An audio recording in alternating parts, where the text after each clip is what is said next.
अनिल कुमार परस्ती है और मैं ग्राम देवलपुर का रहने वाला हूँ और प्रधान संस्था समनापुर से आया हूँ। दीदी अपना परिचय बताएंगे? हाँ, मेरा नाम है श्रीमती द्रौपदी बाई परस्ते और मैं ग्राम देवलपुर के रहने वाली हूँ। तेजस्वी समूह से तेजस्वी यशोदा महिला समूह समिति की सदस्य हूँ। और नाम है भैया सुकंती बाई यशोदा समिति की सदस्य हूँ।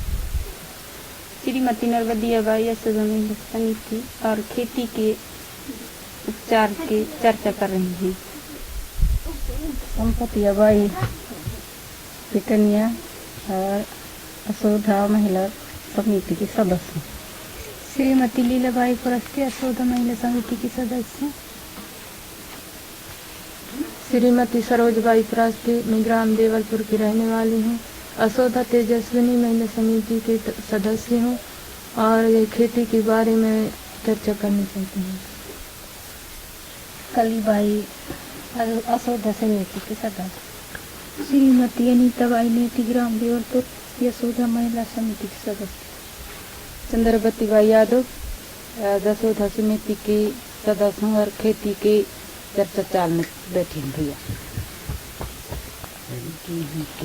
आज हम यहाँ पे किस लिए बैठे हैं दीदी?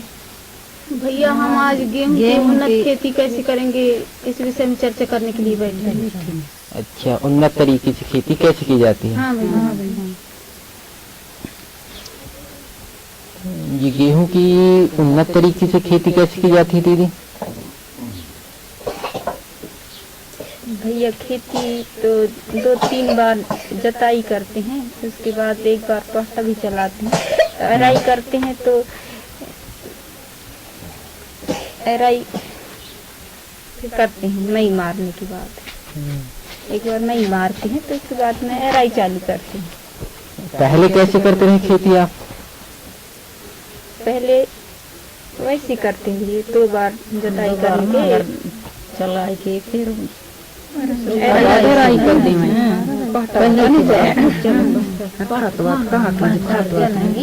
उपचार भी नहीं करना, उपचार खाद वाद कुछ नहीं। पहले के गेहूं के राई है जाए तो बस है, सिंचाई भी नहीं करते। सिंचाई के भी कोई नहीं करते थे और बीज उपचार तो करते ही नहीं थे, उपचार तो करे नहीं है ना? न कोई वैरायटी नहीं लगाए थे कि ये 1 पानी वाला है, 2 पानी वाला है, ये किंचित है, इस प्रकार से नहीं जानते थे पहले। मालूम है नहीं। गेहूं भाई गेहूं राई करना है, चाहे जितना उपजा उपचार है जाए। यदि कुछ उसमें से हम अधिक करें अच्छे से गेहूं की खेती कुछ तरीका से, उन्नत तरीका से, तो कैसे रहेगा दीदी? अच्छा रहेगा, उपज भी होगी। उपज है ना। 1 एकड़ में कितने बीज लग जाता रहेगा दीदी? 10 कुड़े 12 कुड़े तक लग जाते भैया। और उपज कितना हो जाता रहा? अब जैसे 1-2 पानी गिर गए तो 3-4 कुंटल है जाए, और नहीं तो फिर 1 कुंटल 2 कुंटल कहूँ के 15 कुड़े ऐसे पानी अगर नहीं गिरता है जाता है। पानी कराएंगे भैया तो अच्छा फसल आ जाता है, पानी नहीं आवे तो कम फसल आता है। हमारे यहाँ खेतन में तो छिचवारा की व्यवस्था नहीं, पानी के साधन नहीं। ऊपर वाले जबरदस्त पकते तो पराइज भरोसा खेती है। भैया हम तो पहले असने खेती कराना, तुम बताओ नए तरीके से खेती कैसे करबो? दीदी सबसे पहले हम तो जानबो नई जमाना है ना भाई, नई जमाना है। अभी सीखी लगी, पढ़ने लगी, देखने लगी। अभी तो है अभी पराई के जोताई के अच्छा बीज के समय चना बटरा के चना ला कैसे एराई करबो, बटरा ला कैसे एराई करबो, गेहूं ला कैसे एराई चल रही है, कई बार नांगर चली, कीड़ा भी लग जाते, कीड़ा भी लग जाते, ओखर भी दवा बोली, जैसे दीमक काटते तो उखड़ जाते गेहूं, मछली भी उखड़ जाते हैं। सब चीज के नाने बीमारी आ रही है। तो दीदी हम कुछ उन्नत तरीके से यदि गेहूं की खेती करना चाहते हैं तो उसके लिए हम सबसे पहले प्रजाति का चयन करते हैं, है ना? सबसे पहले हम सिंचित गेहूं लेते हैं। यदि आपके पास पानी का साधन है, उसमें सिंचाई कर सकें, इसके लिए हम सिंचित गेहूं बुआई करना चाहिए, है ना। सिंचित गेहूं के लिए हम GW 273 HI 1500 लेते हैं, है ना। ये गेहूं की वैरायटियां हैं।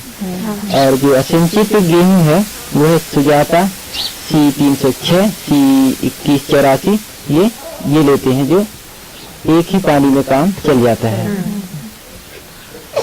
इस प्रकार से ये वैरायटी हुए। और जो हम खेत की तैयारी करते हैं, तो ऐसे जैसे आप करते रहे, 2 बार जुताई करते हैं, ये सब कुछ करके आप करते रहे, उस प्रकार इसमें भी करना है। 2 बार अच्छी सी जुताई करना है। उसके बाद हम कांटा लगा करके खेत को समतल बना लेते हैं। उसके बाद जैसे हमने जो बीज लिया है, ये तो GW 273, जैसे कि सिंचित एरिया है ना, तो वहाँ पे हम GW 273 लगाना चाहिए हमें, जो कि हम 2 पानी दे सकें उस गेहूं को आराम के साथ, है ना। पानी की साधन है, तो यदि पानी का साधन नहीं है तो वहाँ पर हम सुजाता लगा सकते हैं। तो हम जैसे खेत की तैयारी आप करते हैं, उसी प्रकार हम भी करते हैं। 2 बार जुताई करके उसके बाद पाटा लगा करके जो ढेले रहते, पाटा लगाने का कारण ये है कि जो ढेले हैं वो फूट जाए, है ना। खेत बिल्कुल समतल हो जाना चाहिए। उसके बाद हम बीज लेते हैं। तो बीज जो है, तो बीज लेकर के हम उसका बीज उपचार करते। आप बीज उपचार नहीं करते थे पहले, है ना। उसमें हम बीज उपचार करते हैं, ये बेस्टीन, बीटावैक्स, जो भी, उसके बाद कल्चर का प्रयोग कर देते हैं, है ना। उसके बाद बीज उपचार होने के बाद हम बीज की उड़ाई कर देते हैं, जैसे लाइन में डालते हैं, है ना। तो हम लाइन से लाइन की दूरी 8 इंच रखते हैं गेहूं में। जो गेहूं है उसकी ऐसे एर खनारी चौथे तेने का ऐसे है, इसे मान लीजिए कैसे होते ने 8 इंच यहाँ से, मान लीजिए यहाँ से आपकी नारी जा रहा है ना। ये तो लाइन कहा गई, है ना।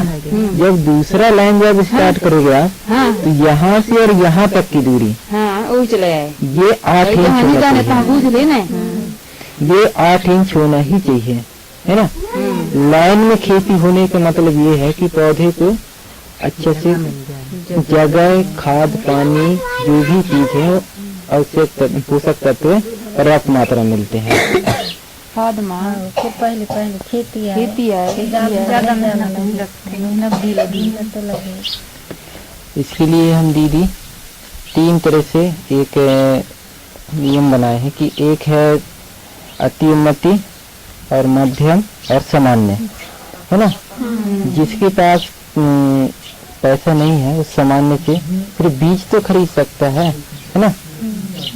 और माध्यम में हमने ये बनाया है कि बीज भी हो, कल्चर भी हो, दवाई भी हो, है ना।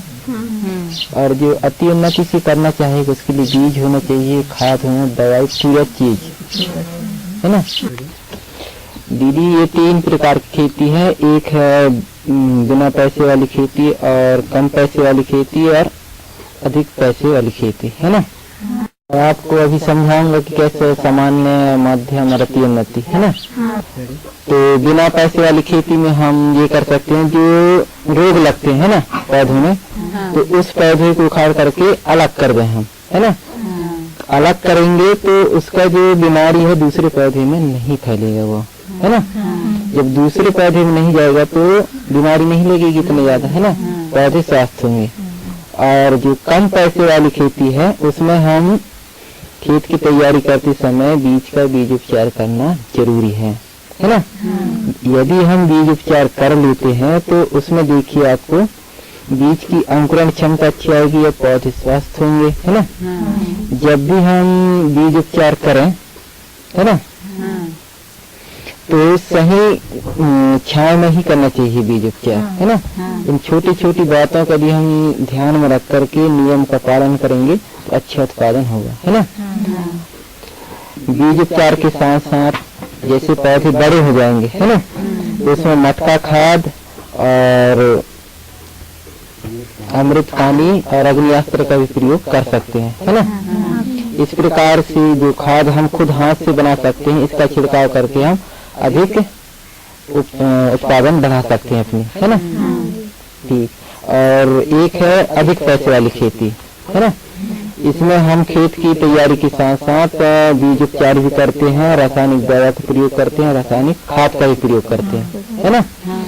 और सिंचाई भी करते हैं। इसमें यदि पानी का साधन है आपका तो इसमें सिंचाई 2 बार तो करनी ही चाहिए।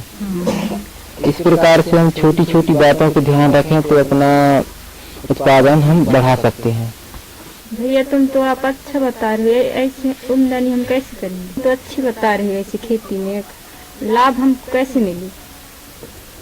दीदी मैंने अभी आपको बताया कि बिना पैसे वाला खेती और कम पैसे वाला खेती और अधिक पैसे वाला खेती। इसके बाद मैं आपको लाभ की बात बताता हूँ, है ना।